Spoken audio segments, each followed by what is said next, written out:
right? It's like the Wi-Fi is like a joke. Oh, it's so bad. We call it Wi-Fi. All right. Well, and it's not even good on a normal day. Yeah, no, it's not. So what ended up working? We got it. It's up There and we running. go. Oh, What oh, I was- just logged through my email and pulled it up. But how did it work? Yay. All right, we're ready now. I hand over the floor to We are ready. Not too bad, not too bad. So hopefully everybody's had an opportunity to get their, the pre-test done, right? The pre-survey done. Oh, yeah. This is so exciting. Yeah. All right, great. So, good morning and welcome to which is our suicide prevention curriculum that we use here on our campus. We train lots of students, faculty, and staff every year. And it's important because, as you'll find out, suicide is very preventable. And it just takes a little bit of foreknowledge. My name is Allison Barton, I'm the coordinator here at Norfolk Health Student Health Center, and on my right is, Hi, I'm Jasmine. I'm the health educator. so, the first thing of, now that you have, now that you've done the, do you want to, now that you've done the pre-survey, we're gonna have you do this blue sheet here.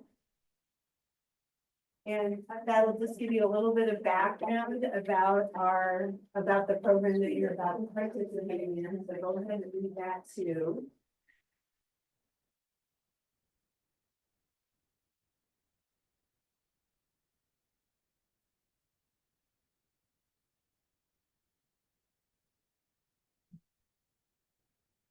Do you have any more? Sitting here, so they're just.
Okay, and I think we get this started. Hey.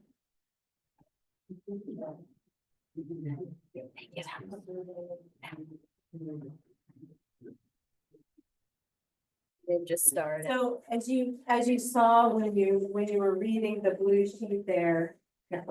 Great, oh, that's a good strategy. That the topic is heavy. Right? And sometimes it can get to be too much for you. And if that happens, it's okay to step back, it's okay to, but what we would like you to do, are you gonna be our lecturer today? So Professor Setmire is going to be sitting right here. If you leave the room, we need you to let her know, what's that? Like, are you okay? Are you just gonna go to the bathroom? That also happens this time of day, right? So just so that we can help you if you really need help. Okay, because it can be really heavy. We're going to give you some background.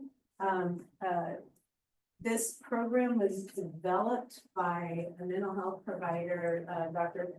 Paul Mano, who is up in Washington State, I think in the Seattle area, where there's a pretty high rate of depression and suicidality. And he did a lot of research to, and with a whole big team to develop this curriculum just to prevent incidents of suicide and to help people get treatment for depression and anxiety, right? And so, made this completely available to, and it's used all around the world. And, we really like it here a lot. We know that it works. We've had a lot of students, help students on our campus as a result of having taken QPR training. And QPR, is question, persuade, refer. And at the end of today, you're gonna learn those steps and learn how to ask somebody if they're thinking about killing themselves.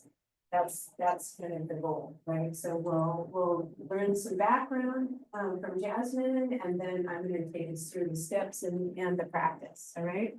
Ready to go? Okay, great. All right, let's do this. Okay, so QPR, question, persuade, and refer. So the idea too with this training, right, is QPR kind of sounds like CPR. It's that quick thing we can do to intervene. And so that's really our goal today. I'm going to start out with a lot of statistics, and background. And before I kind of get into all of that, I like to preface that this kind of starts to look at groups specifically and like subdivide statistics by different populations. And this isn't to like generalize a population or say everyone in this population experiences suicidal thoughts or this or that, right? It's to give background and share statistics and kind of see maybe which communities are most impacted. So our goal today is to learn early recognition and warning signs to be able to do bold intervention, to make early referrals, and also connect people to early professional assessment and treatment, and then to decrease stigma. This is a hard topic to talk about. I think there's a lot of closeness for a lot of people with this, and so we want to be able to talk about this and reduce the stigma related to suicide and mental health. So what is QPR not? It is not intended to be a form of counseling or treatment. So we're not asking you all to be like licensed professionals and be able to give someone treatment for something. Our goal is really to be able to have you intervene and offer hope through positive action. Okay, here comes the stats. So we kind of broke it up, right? So we kind of give like broad stats. We go down to California, we look at Ventura County, and then we even get specific to this college. So there's going to be like a lot of layers to these statistics. They are a couple years old in some cases, but that's just kind of like how data works. A lot of times it's hard to get the most current data. It takes a while to process and get through and all of that. So in 2021, there were 48,183 people who died by suicide in the United States. So this is one death every 11 minutes. And there were 12.3 million adults who seriously thought about suicide. 3.5 million adults made a plan, and 1.7 million adults attempted suicide. When we look at California specifically, there were 4,143 suicides in 2020. You will notice like the data is a little bit different, I think, in these last few years, starting 2020. Anyone have any guesses why? Yeah, COVID, right? So like it's hard to like give exact, draw conclusions from what happened during COVID and all of that. But 10.4 suicides per 100,000 people. And so that's a little bit lower than national average of 13.5. But when we look at suicide rates among California residents by sex and age group, we'll see that like you can kind of see the spread of it. Does this surprise anyone that like where the highest rates of suicide are by age? Yeah. Because we learned is that women are more likely to have been, like they've shown us, more likely to have depression, and usually people associate depression with suicide. So it's like step 1, step 2. Yeah. So I would imagine more females. Yeah. That's a really good, like, I love also too that you've talked about that, because we're going to talk about depression being one of the #1 warning signs of suicide. Any other observations from this? Yeah.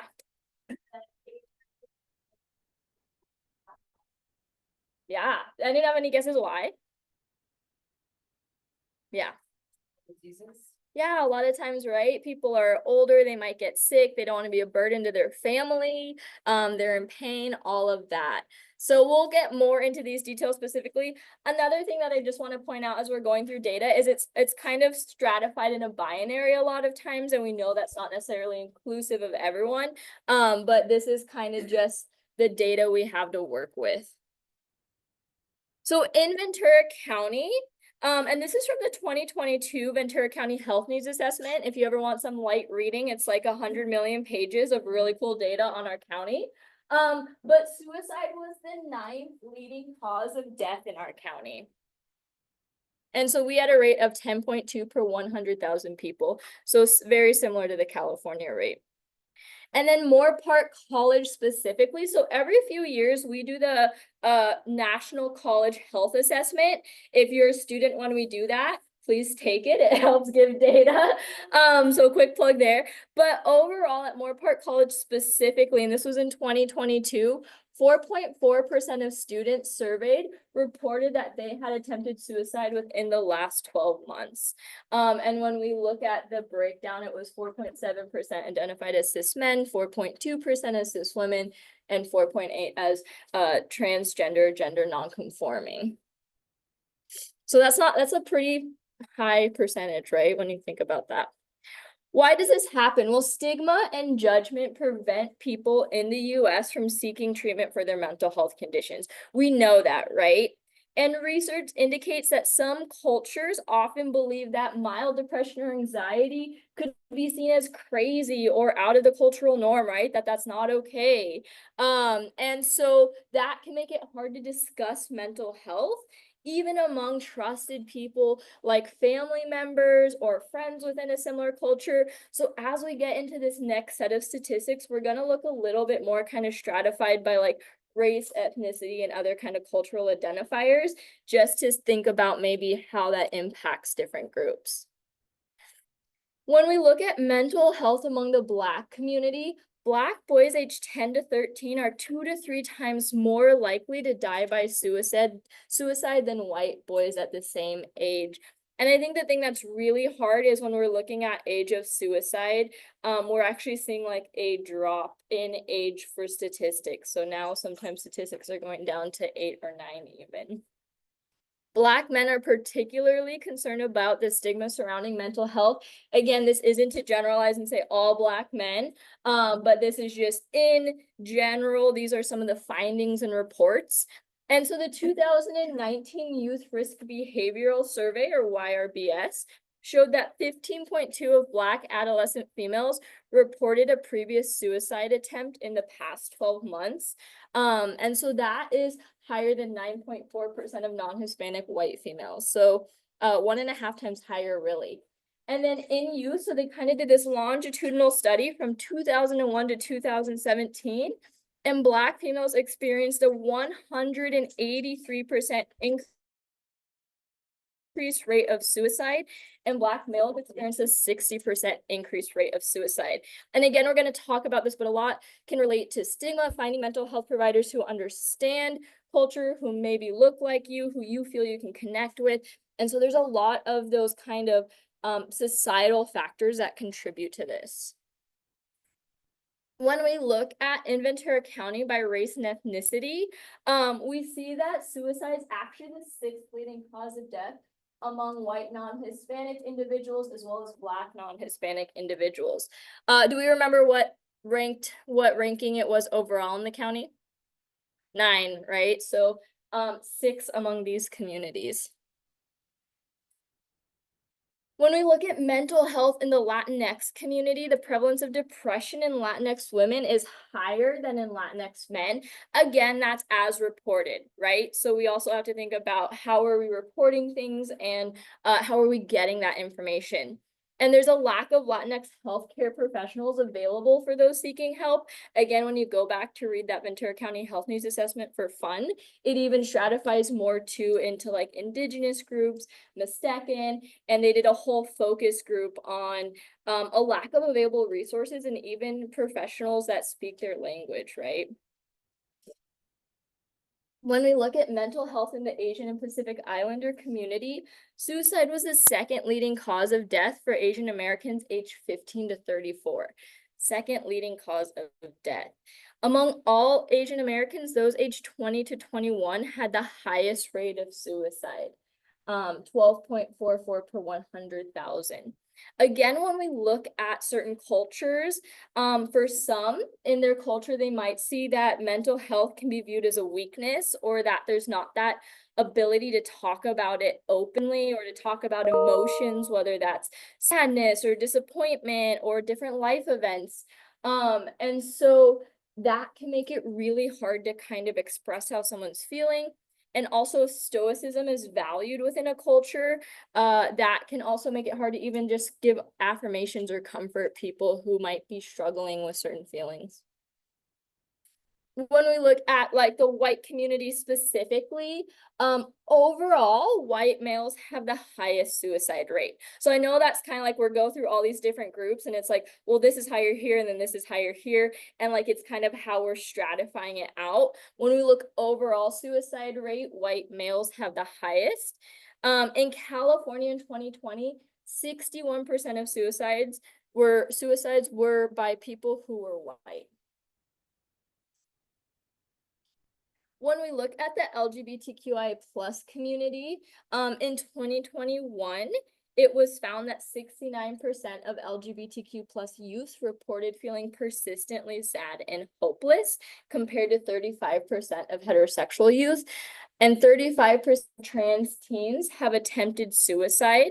When we look overall, LGBTQ plus people attempt suicide at 5 times the rate of heterosexual individuals, and 8.5 times if there's family rejection. Again, when we look at these years, a lot of people were still kind of stuck at home. They might not have been able to have an affirming environment. We see that when there's acceptance and community and family acceptance, that rate drops a lot. And so again, it's not like an inherent risk within someone, but a lot of sometimes cultural support. When we look at the veteran community, 6,146 veterans died by suicide in 2020. So that's 20 veterans each day in the US. And suicide was the second leading cause of death among veterans under the age of 45. When we look at an adjusted suicide rate, so kind of taking all those factors into account, veterans were 57.3% greater, had a greater suicide risk than non-veterans. And veterans account for 13.9% of all suicides. When we look at, again, we kind of talked about this initially, but so we noticed the bump kind of when people are over the age of 85 percentage-wise. And then where else do we notice kind of maybe a little bit of a higher rate? What age range? Yeah. Yeah. Do we have any guesses as to why? That might, there's like a million different reasons, but what are some things that might contribute? Yeah. I mean, starting family. Yeah. Yeah. Creates hopelessness. Yeah. This is not the term I was taught or used to train, but adulting. Like adulting is very hard. Life is very expensive. That's a very big transitional age for a lot of people, and trying to figure out who they are and how they can afford life, as you said, and where they fit in the world and all of that. That's a lot of pressure. And so that's why too, it's so important to do this training, I think, in college age groups where we can offer that support to each other and recognize signs. And then again, stratified in Ventura County, when we look overall in Ventura County, again, suicide was the 9th leading cause and it's 7th among males. And then, so this is a screening score that comes up. The higher the score, the higher risk of suicide. And so when we look at Moorpark College, we can see the scores for positive suicidal screening, so scores between 7 to 18. So 30% of our cis men, 32.3% of our cis women, and 69.4% of our transgender and gender non-conforming individuals on campus. So overall, over a third of our students scored potentially positive on like higher rating on the risk of suicide score. Okay, So I know it feels like, for some people, it feels like forever ago, and for some people, it feels like yesterday, right? We're kind of getting to that 5-year postmark, like this month. So what were some of the things that COVID-19 maybe did for mental health? Yeah. Isolated people, absolutely. What else?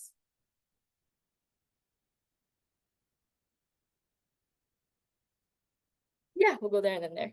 Normalize being alone, so when people did eventually get to socialize again, they had to relearn how to be a social creature. Yeah, absolutely, for sure.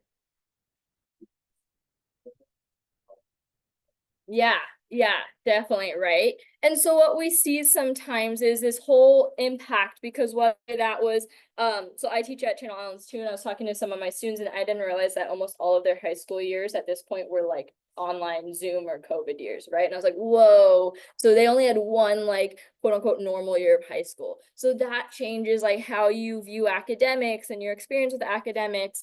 You mentioned being alone, that lack of socialization. There's a lot of grief and loss, and also just like concern and worry. And so we see that, and there's different things, right? People might be feeling that right now. There's different things that kind of impact mental health at a higher rate that have to do with the external world. And again, culture matters. So lack of readily available, culturally and linguistically appropriate evidence-based suicide prevention and mental health treatment options. And then when we have a shortage of diverse trained mental health workforce, that really can exacerbate poor mental health outcomes among especially like historically minoritized communities. And that was something too, right? There's a lot of studies that show someone might seek mental health, and let's say they seek a therapist, and if they're not like LGBTQ plus affirming, or they don't understand Latinx culture, then they might not be getting the help that they need, and it can sometimes then make them not trust mental health or not want to go back. So culture really matters when it comes to mental health. When we look at methods of suicide, so overall, right, firearms is used in more than 50% of suicides, and then followed by suffocation, poisoning, or other. When we look kind of stratified again in this kind of binary female male, firearms are used more by males than females, so 43% to 19%. And then the states with the highest gun suicide rates were like, I mean, this is just again additional statistics, like Wyoming, Montana, Alaska, New Mexico, Oklahoma. The lowest were Massachusetts, New Jersey, New York, Hawaii. You can make your own inferences from different like data points there. And then in California, there's kind of similar to national CDC statistics there. So we do notice though, like methods of suicide sometimes differ by gender, right, or sex. So poisoning is more common in females and firearms is more common in males. And then this was brought up earlier, so thank you for that, right? But undiagnosed and untreated depression is the #1 cause for suicide. Expressing hopelessness is the #1 clue for suicide. So taking all of those factors into account and knowing that those are two things that are greatly correlated for the risk of suicide. All right, non-retort question. Don't overthink it. Sometimes we overthink this one. What are the differences in this brain? What do we see in this brain versus this brain? Yeah. Or neurological activity. Yeah. So this is, in case you can't read, because it's like in light print up top. This is a scan. So it's a scan of someone with depression or depressed brain. And this is a not depressed brain. So we physically see less activity, less lighting up. And that again goes back to, this isn't something where it's like, go, just pull yourself up by the bootstraps and change your attitude. You can do this. There's physiological differences, and that's why it's so important to get that help and support and connect people to resources. What do you all know about potential symptoms of depression? I could play the ballad. Yeah. Like a loss of interest in Yeah. activity. Yeah. So loss of interest in things you used to really enjoy. Absolutely. I think I saw a hand back there. Yeah. Brain fog, yeah, so, like maybe just not really engaged with it, a little foggy, yeah. Fatigue, absolutely. Yes, absolutely. So like sleeping all the time or not sleeping at all. Weight loss or it's like you all have done this before, okay? Lack of appetite or like increased appetite and increased eating more than usual. Yeah, so I think you all like did wonderful because you've labeled both kind of ends of the spectrum, right? Sleeping too much, not sleeping at all, eating too much, not eating at all, not doing things people enjoy. This made, whew, I gotta breathe. This made my life easier for these next couple slides. So yeah, loss of interest, pleasure, or motivation. Did you have my slides? Heightened emotion. So maybe it's something that like we all can have that like, ooh, that one more moment, like it was just a rough day, right? Maybe we're a little snappy. But if we notice like really heightened emotions, so whether that's anger, frustration, or really like extreme irritability over something that's usually not a big deal to that person, feelings of profound sadness, guilt, or shame, fatigue or loss of energy, changes in sleeping or eating patterns, problems concentrating or making decisions. So that brain fog, right? Like not really, it can be something like, what do you want to eat? And that's just like too big of a decision. Withdrawing from friends and family. So kind of starting to isolate away. And then again, helplessness or hopelessness. And then thoughts of death or suicide or wishing to be dead. So even just like, I wish I didn't wake up, right? Okay, let's do some suicides, myths, and facts.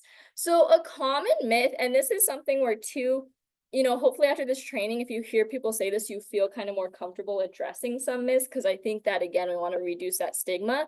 But people often feel that no one can stop a suicide. It's inevitable, right? If they want to do it, they're going to do it. We wouldn't be here today if we thought that was the case. We would be wasting everyone's time, right? What we know is that if people in a crisis get the help they need, they may never be suicidal again, right? That is a known fact. Also, there's kind of this myth out there that like if you confront a person who's like thinking about suicide, it's going to make them angry and then they're going to do it. Like, oh, now I'm mad, now I'm going to do it. Asking someone directly about suicide often lowers anxiety and can open up communication and lower the risk of impulsive acts. So I know our student health center right across the way, in all the stories I've ever heard, and like that team has been talking to students for decades, like decades and decades of combined experience. Almost all students respond in relief, like, thank you, I really just wanted somebody to notice and ask, right? And even if you watch certain documentaries, there's sometimes people will be like, wait, like there was one like waiting on the Golden Gate Bridge, and they were like, if one person stopped and asked if I was okay, I wouldn't have done it today, right? So it's very rare that that's like someone's going to get upset. And then the one case someone said one time someone got a little bit upset, and then after they're like, thank you so much, right? So it was a very short-lived motion. Also, the idea that only experts can prevent suicide. Again, we're not trying to make you all trained mental health professionals. You got a lot more schooling for that if that's your goal. But it's that suicide is everybody's business and we can help prevent, right? There's a lot of things where sometimes we're like, oh, that's like not my business, I'm just going to tune out of that. But asking people if they're okay and connecting them to resources is something we all can do. Also, the idea that suicidal people keep their plans to themselves. So a lot of times, and this is always hard, right? We also know like hindsight 2020 type situation, but there's often some sort of attempt to communicate that someone's not doing well, or they might even have intent of harming themselves. So kind of really taking all things seriously if someone says something. And then also there's that myth that if they're talking about it, they're not going to do it. If they really wanted to do it, they wouldn't say anything. But we know that people who talk about suicide may try or even complete an act of self-harm. And once a person decides to complete suicide, there's nothing anyone can do to stop them. Again, that's a myth. We know suicide's a preventable kind of death, and that almost any positive action can save a life. And so really getting those tools to get involved and knowing that there's no culture, there's no gender, there's no anything that's like immune to suicide. It impacts everyone. Okay, still me, still going for a little bit longer. I was thinking like, is this it? Okay, go. So QPR suicide clues and warning signs. So again, We always want to take everything serious, but the more clues and signs observed, the greater the risk. So let's take everything seriously. So there's obviously direct verbal clues, right? So if someone says, I've decided to kill myself, that is a direct verbal clue. I wish I were dead. I'm going to commit suicide. I'm going to end it all. If such and such doesn't happen, I'll kill myself. And this is one where, again, I think as we work on like culture and we kind of like let people know what is or isn't okay to say, people tend to use this kind of in jest a lot, right? Like if I don't get an A on my math test, I'm going to kill myself. If I don't get this job, I'm going to kill myself. And sometimes people might be saying that jokingly, but you still kind of have to call them out on that because this does happen. There's been cases where even students have said, if I don't get an A on this math test, I'm going to kill myself. And they really meant that because that was the grade that was going to determine if they went to med school or not, and if they let their family down or not, and if they got into what they wanted to do or not, right? So taking every verbal clue seriously is really important. And then there's the more indirect verbal clues, right? So things like, I'm tired of life, I just can't go on. Or my family would be better off without me. So again, thinking about maybe that older age group where they feel like a burden or someone like those kind of feelings where sometimes people just go, you know, they'd be better off without me. Or who cares if I'm dead anyway? Or I just want out. I won't be around much longer. Or pretty soon you won't have to worry about me. So these are all indirect verbal clues that need to be taken seriously as well.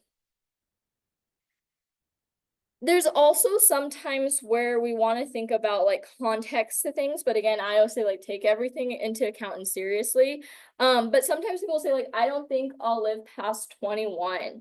And they might be practicing like pretty self-harming behavior, whether that's like drinking and driving or doing really risky things. Or I'm sick of it and everyone's sick of me. And so again, thinking about this something that they're saying jokingly or not, and even if someone is, I think that's a really good thing to call out. And like if you ask like, oh, do you feel this way, like, and you have that conversation, that's probably going to get them not to say that again, right? Because like taking everything seriously and not assuming like, oh, they're just being dramatic for attention. When we look at behavioral clues, any previous suicide attempt is something that should be taken into account. Also, like acquiring a gun. So if that's like very normal in that person's culture and they love going hunting with their family or whatever, right? Or that's like part of kind of their identity, that's different than if someone who's maybe never had exposure or interest in a gun all of a sudden goes out and buys a gun. Or stockpiling pills. So like instead of taking meds, maybe they are saving up all of their medication. When we have a co-occurrence of depression, moodiness, and hopelessness, or putting personal affairs in order, again, this is like, right? They say like everyone should have a will, everyone should have an advance directive, everyone should know what they want. But that tends to be a very different thing if someone's like 18 in college and putting their personal affairs in order, not because they're like going away to military or have a high risk job, or if they're like 65, 75, 85 and being like, I should put my personal affairs in orders. So those kind of, again, thinking about, oh, why is this person doing that? Or giving away prized possessions. I know you also have this story. I don't know if you want to share that one real quick. Sure. So when my son went back in the 90s, when my son was in middle school, he had a friend who killed himself. And it turned out that just prior to his death, he had given away all of his favorite things. And one of them was a trapper keeper. I don't know if you guys know what that is, but they were highly coveted to junior high kids in the 90s. And he had given it to my son, and I didn't know anything about it. He goes, God, he seemed so happy last week. He even gave me this trapper keeper, and now I find out about it, right? But that's just a very good example, even with little kids starting to give away their prized possessions. We had a student here 20 years ago or so, probably like that, was giving away jewelry that she loved to her friends. So that's a really common sign that somebody is kind of putting their affairs in order, their price positions to their friends. And then like a sudden interest or disinterest in religion, right? So often people have religious journeys where maybe they attend religious events and then don't and then do, and they kind of can go in and out of that. But when there's sometimes a very sudden interest or disinterest in it, I like even in the trainings, I know the one that sticks with me was like a younger kid, he asked his mom, like, is there a place in heaven for me? And she's like, yeah. And then he like killed himself. And it was like a young kid trying to ask about that. And like in the training for this, like that one always stuck in my head, right? But so just kind of that sudden change in something. Drug or alcohol abuse or relapse after a period of recovery. So we know that with alcohol, right, it can lower the threshold for kind of potentially attempting suicide. And so when we see drug or alcohol abuse, that also can be where people are like, well, I'm not going to live long anyways. I'm just going to do this. Or when someone's had a period of recovery and they relapse, there might be that sense of like shame and guilt and like, I can't do this. And so that can give people a lot of hopelessness. Also, again, that unexplained anger, aggression, or irritability, seeking revenge or talking or writing about death. And this might be, these are like really common situations that we see in academics. So before this, I spent like 7 years as a writing tutor. And if I was reading something that was like really kind of like expressing something very like angry or sad, like I would always check and be like, hey, I just want to make sure you know about these resources. Like, do you need any support? So you could be in class and someone could be talking about that. And that's again a place to kind of check in. Or engaging in risky activities. Everyone has a different threshold for adrenaline, right? Mine's like really low. So like I don't like adrenaline. Some people love adrenaline. So if they always go skydiving, that's like great. They always go skydiving. But if it's more, again, those things of like drinking and driving, unprotected sex, like things where putting themselves in dangerous situations where there's kind of that lack of like, well, I don't care, I'm not going to be around, right? And then situational triggers or clues. So being fired or being suspended from school. So again, when that's like our livelihood, so whether that's school, whether that's work, if we lose that livelihood, that can make someone feel really hopeless. And we've seen that, right, in times where there was like a lot of economic downturn or depression, that we see different mental health kind of signs come out from that. And a recent or unwanted move, this tends to be more common, I would say, like the younger, right? So if like you're in your junior year of high school and you get moved and you don't want to be moved and now you're in a new place or something like that. A loss of any major relationship. So this can be like a romantic relationship where often it feels like that person was my world, like I'll never get over them. It can also be a relationship with like someone had a really trusted mental health provider that they feel that was the only person that could help them and something happened to them, or someone lost a family member. That can create a lot of sadness and hopelessness. Death of a spouse, child, best friend, especially if suicide. Again, sometimes that like, oh, why didn't I see it? Or that guilt or something else can make people feel really hopeless or really guilty. And then diagnosis of a serious or terminal illness. So that fear of pain, suffering, being a burden, all of that can create a lot of hopelessness. Also, sudden unexpected loss of freedom or fear of punishment. So maybe someone was convicted of a crime and they're expected to potentially get sentenced or something like that. That can be like, I don't want to do that. I'm not gonna like, so then that can create hopelessness. Anticipated loss of financial security. So this can be anything from like, I can't pay my bills, I can't, or I have a family and I don't know whether to buy food or pay the electrical bill, any of that. Fears of becoming a burden to others, humiliation, bullying, and exploitation. So again, this is, someone mentioned social media early on, and that's like a whole nother thing of cyberbullying. But if people feel humiliated, especially in school settings or work settings, or they're being bullied or even exploited, that can create a lot of hopelessness. And then also the loss of someone cherished, right? Therapist, counselor, teacher, something like that. Okay. passing on over to Allison. So now we get to the kind of the meat and potatoes of today's session, right? And so question to save a life is what we're all about here, right? So first of all, asking the question is the hardest thing for a lot of people. So we're going to talk about some tips for that, right? So if you are in doubt, like you're not really sure if the person's feeling suicidal, just ask. When in doubt, ask. If the person doesn't want to answer or is kind of cagey, persist, right? Keep asking it.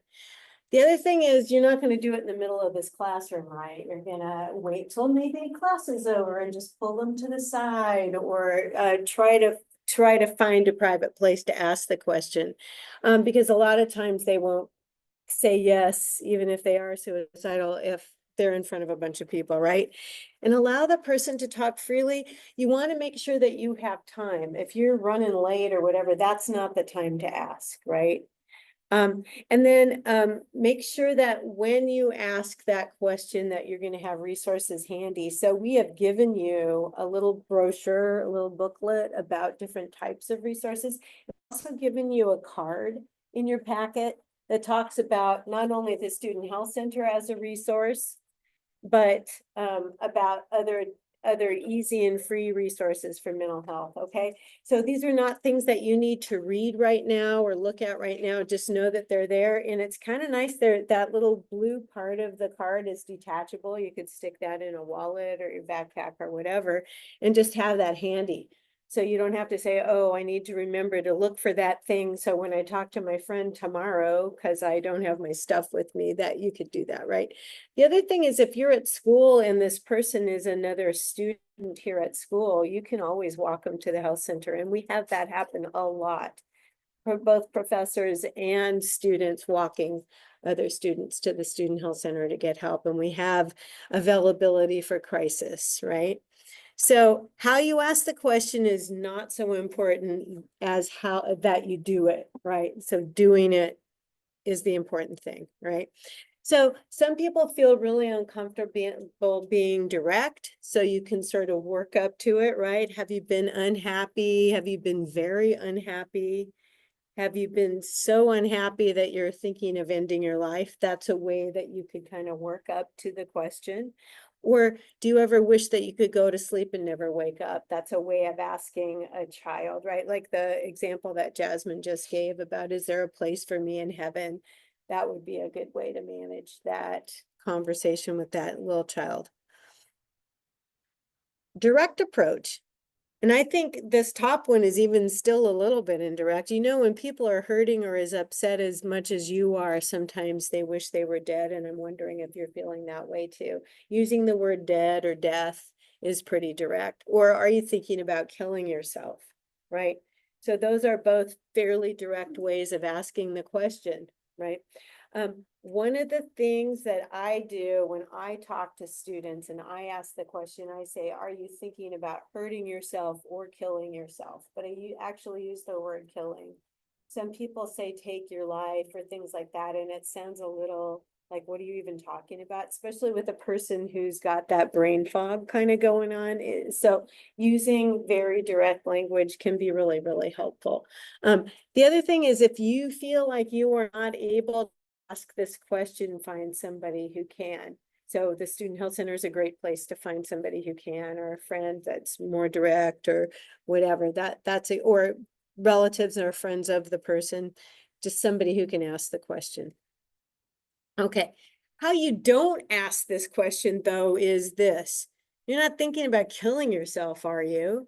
You wouldn't do anything stupid, would you?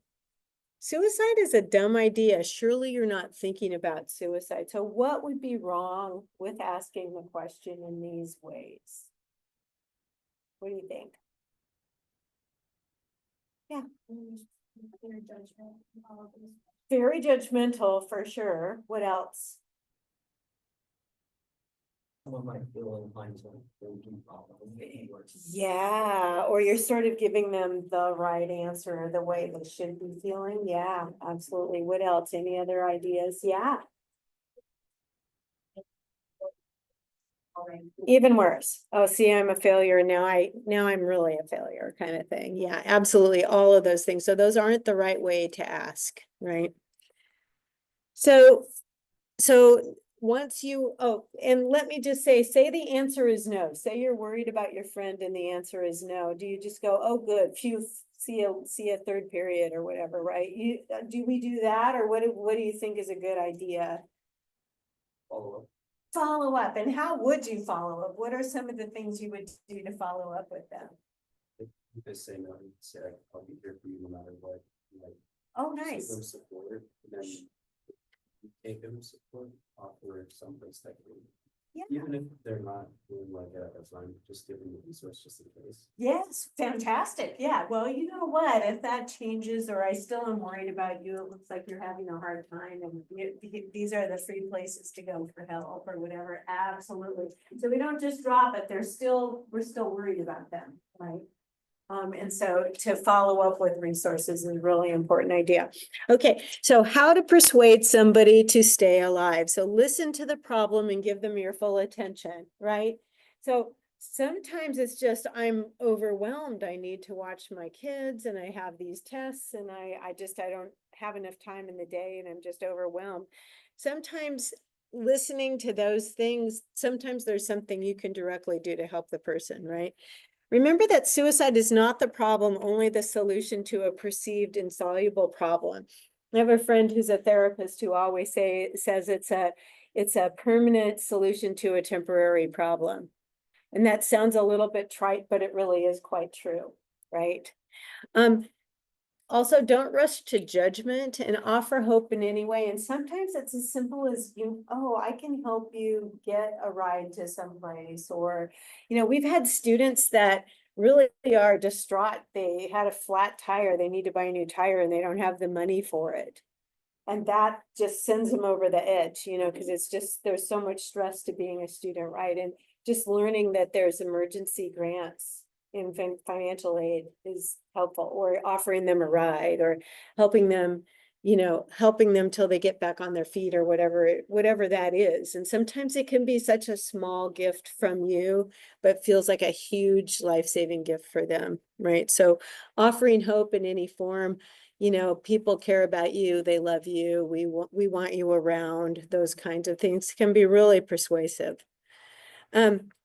It works best if you persist in statements that suicide is not a good solution and suggest better alternatives, right? So we were just talking about that. What are some healthy alternative solutions to problems, right? Some things like, let's go together to the student health center. Let me show you this number. Those kinds of things can be more helpful. Accept the reality of the person's pain, but offer alternatives. So we've just talked about that. Being respectful of them. So those ways not to ask were not very respectful, right? So we're being respectful here. And then offer hope in any form. I can help you. We'll get through this together. I can find you some assistance, those kinds of things. If they tell you they've had treatment before and it hasn't worked, try asking, what if this time it does work? Just be aware that a lot of people get into therapy and they don't click with their therapist and they change therapists. That's a thing. We're lucky here at North Park College. We have many, many therapists. And if you don't click with one, there's another one there to try, right? So, and lots of places have that. All right, so then the next thing, and we've already talked about referral, suicidal people often feel they can't be helped, so you may need to do more. The best referral involves asking the person directly, or taking them directly to someone who can help. So that's what I'm saying. We often have students that walk other students to the health center, right? And say, hey, the student needs help. That's a really good way to do it. The next one is, will you let me help you get help? Calling the suicide hotline together, calling the warm line together, any of those kinds of things, calling the county, right? Lots and lots of different ways to help people get help. And then finally, is to give referral information. Here, I'm gonna give you this card with all this information on it. Will you promise not to kill yourself until we've found some help? Oftentimes that will help people prevent the suicide. Okay, that again, not ideal. Walking them to the student health center or really calling the suicide hotline with them is the best way. All right, so the other piece that we always like to talk about, and Jazzy actually mentioned this earlier, and that is sobriety is important. We know that when people have used a lot of alcohol or other substances, it really lowers their threshold for depression or other strong emotions, right? Anger, any of those kinds of things. And so, excuse me, and if somebody has a relapse, they're in sobriety and they've had a relapse, there's a much higher risk of suicide and other, excuse me, violent behaviors and those kinds of things at that period of time. So we really want to help people stay sober. You can enable people to drink. You can also enable them to be sober. You can help them with that. All right, so these are a lot of the resources. They're in your book too, but if this is a good slide to take a picture of if handy. A couple of things I'd like you to notice. The suicide hotline is now 988. If you are sitting with somebody and they are expressing feelings of wishing to kill themselves, right? You can sit there with them and call 988 and give your phone to the person and they'll talk to the person, right? Remember, they're not making great decisions if they're very depressed, right? So just taking that action and saying, all right, let's talk. And then you talk to the 988 person afterwards and they'll give you direction. They'll help you help the person. All right. So that's a great strategy. If you have somebody that is a veteran, they have special help for veterans. And then for the LGBTQ plus community, the Trevor Lifeline is amazing. The other thing is Ventura County here has a crisis team. That's another one that you can call right away if somebody's having suicide ideation right now and you just, or thinking about hurting somebody else too, same thing. You can call that. Same with LA and the 888 number. Okay. So these are good resources. You have a lot of those in your materials. The other thing that Jasmine mentioned earlier is that sometimes it's difficult to find a therapist that speaks your language fluently or is affirming for your particular, set of circumstances, LGBTQIA or, refugees or any sort of special population. And you can find people on Psychology Today or inclusivetherapist.com to help, looking for certain insurances and things like that too. So that's another good one to take a picture of. The other thing is you as the gatekeeper also need to be safe, right? So consider your safety and the person's safety. If they have a weapon or an object that could hurt somebody, make sure you call 911. Same as if you're speaking over the phone with a person who expresses intent to harm themselves or others, you can ask for a safety check. Just make sure you find out where the person is, right? And then you can call 911 and get a safety check on that person.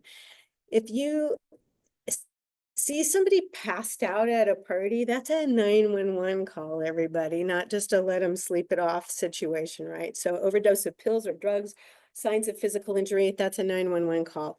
The other thing is if you're confronted by a hostile or armed person, it's a good idea if you can to leave the area, attempt to call 911 from the safety of a sheltered area, try to do the best you can to report your observations, right? But you don't want to be collateral damage. So it's really important for you to keep yourself safe. Does that make sense?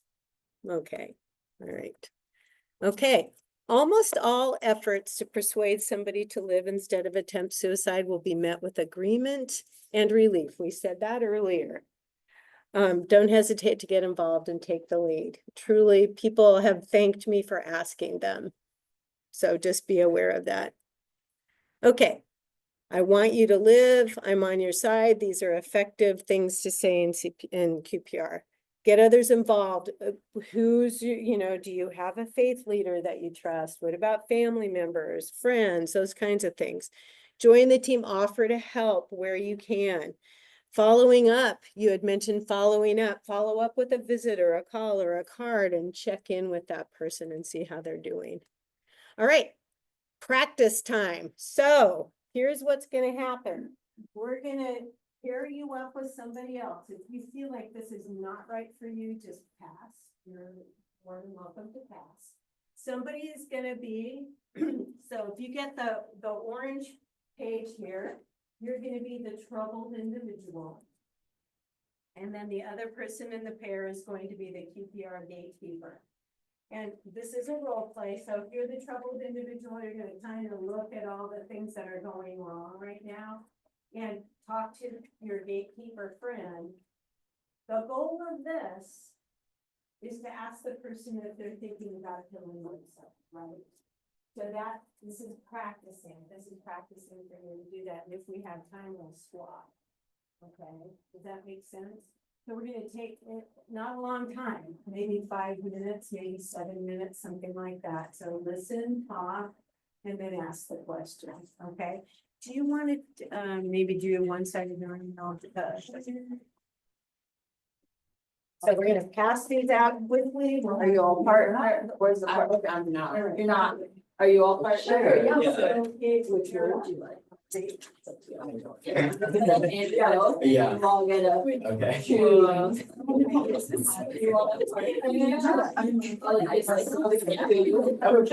Sorry, take that. Are you all partner? I'm just gonna let you decide. I don't want to. Are you all partner? I'm not gonna take this.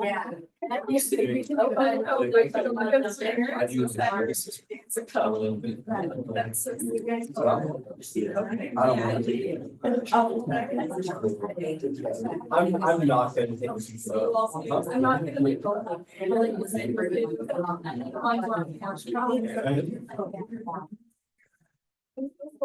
You want me to go with it?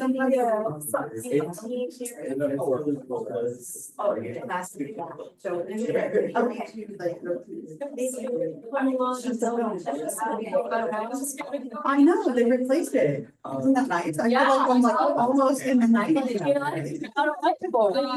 My kids like smart phone, they're like classrooms at school, like the teachers can touch them and write on them, like my fingers. I was like, well, I'm moving closer. Yeah. I felt fancy. I know, I've heard like the schools where like the kids all have desk computers so the teacher can see what they're doing.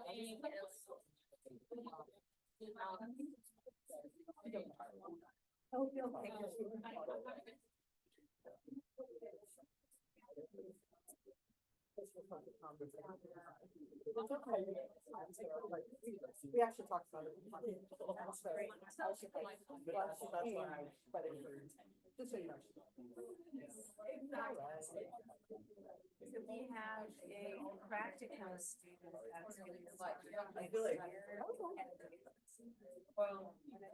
Oh, really? Oh, my goodness. Yeah. Setmire here still, and I'm like, yes. That's cool. Oh my gosh. That's exciting. I know it seems, Julie gets a lot of.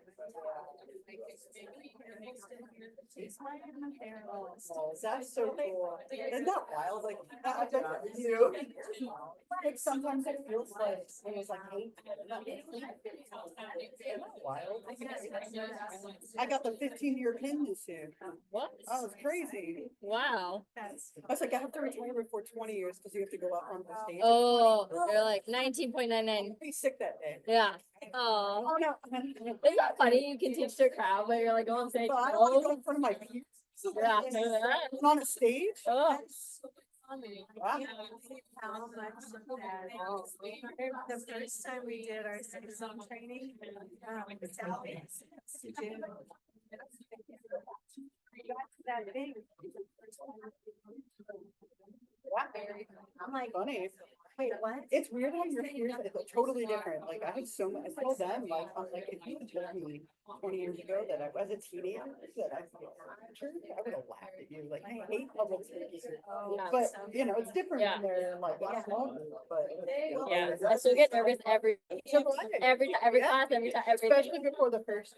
Yeah, class. Oh yeah. my Gosh, like I don't sleep that. Yeah, or if you have a class where you just like, and I feel all your students love you, so that you don't get confidence, but like where you just feel like it's a judgy class. Oh, for sure. Or you're just Why like, have no some? one's engaged, and you're just like, do you hate me? Do you want to be here? Like, it's okay. Cause it's just, like, I have a few where I'm You're like, like- well, how am I gonna reach you? Like, Yeah, it's like my mission by the end of the class, right? yeah. I know, I started like bribing with like stickers. I was like, you participate, you get a sticker. Right. I Like, can't, I do yeah. candy. Like, what are we gonna do here? Not a candy. Oh my goodness.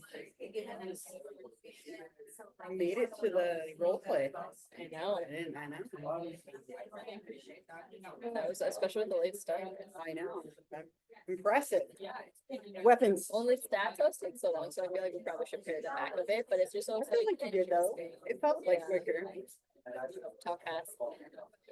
My youngest two are graduating from elementary school Stop it. in like 8 weeks. Like Oh I my want gosh. like middle schoolers, Or is it like end at 5th grade or is it Yeah. 6th? Okay, cause like, you know, So- some still have 6. right? So next year I'll have an 8th grader and 2 6th graders. They'll be together for 1 year.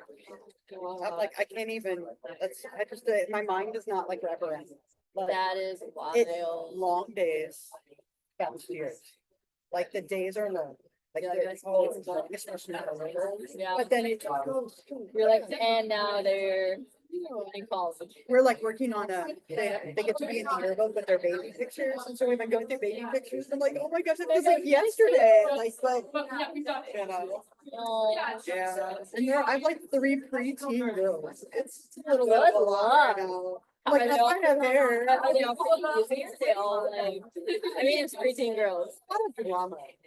Like they all fight. Like Yeah. it's just everything is high emotion.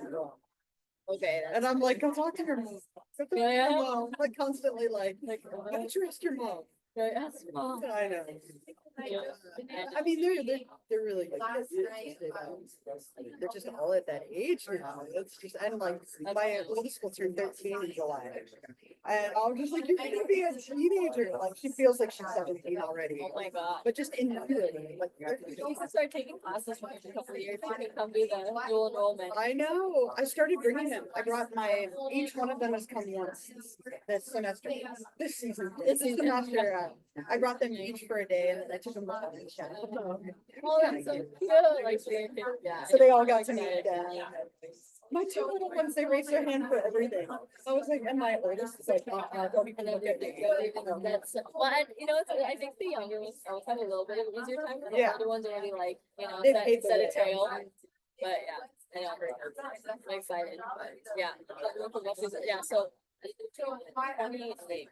was like insane From for me. So I was like miserable. But and then I know. Who knew I had that skill? you were, I mean, I was like, I was like, these are like normal to you. It's so cool. I know, right? Take it. I was like, great. Yeah. Well, because we so pretty excited. So we had like a good amount. Yeah. To try. But Good. so it's still early. Right. It's like so. You know, holding up. Yeah. And then you're like, you know, it's like they tell you to like, but So I heard some really amazing dialogue, A+ you guys. So how, so who, raise your hand if you were able to ask the question. Wow, that's impressive. Good job. And so how did that go? How did it feel to ask the question? Yeah, uncomfortable. It felt uncomfortable a little bit, but you still asked it. And then how did it feel to be asked? Yeah. That's great. Even in this role play, it felt like it. So that's cool. What other comments do you have? People, yeah. Yeah. It can feel like that, and that's so the way I ask it is a little bit of a ramp up, yeah. And when you're a medical person, it's kind of a different context and from, you know, so I understand that, but you were eventually able to get there. And how did that feel? For you and for this, got it out, done, it's out there. Does it help to know that it doesn't make the person want to kill themselves more if they're asked? Is that helpful? Yeah, to me, that was hugely helpful when I learned that. Like, oh, I'm not gonna cause more harm. Can be real. What other comments? How was it? How did it feel to ask? Yeah. Well, I was not asking questions, I was looking at the Yeah. answers, and I kind of felt like a burden, like saying all of this at once, like it was a lot, I felt like I was in the. And sometimes people won't. Sometimes they'll just be too sad to even say more stuff. Right? That's a really interesting observation. Thank you. What else? People that were asked, how did it feel for you to be asked? Yeah. I think it was very interesting. Obviously, it's like a sense of like discomfort for like a second, but I do feel like it goes away. I understand why somebody in this situation would maybe feel like a relief. It's like, oh, I've been in my head about this for so long, and now finally someone recognizes, somebody sees me. I feel like I'm good even when I'm in this distressed state. So that's how I felt about she was Interesting. Okay, any other observations? Anybody would like to share? I'm gonna give you guys an A+. That was amazing. You did wonderful work there. I hope that you'll continue to practice asking that question, even saying the words to the mirror, saying them to your cat or your dog. Just practicing the words will make it easier to say the words. You know, that sounds a little bit silly, but it's really true. All right, so now what we're gonna do is I'm gonna have you flip that survey over and take the second half of it.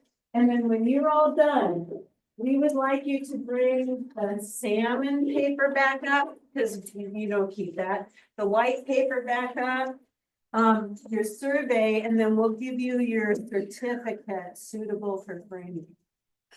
Okay?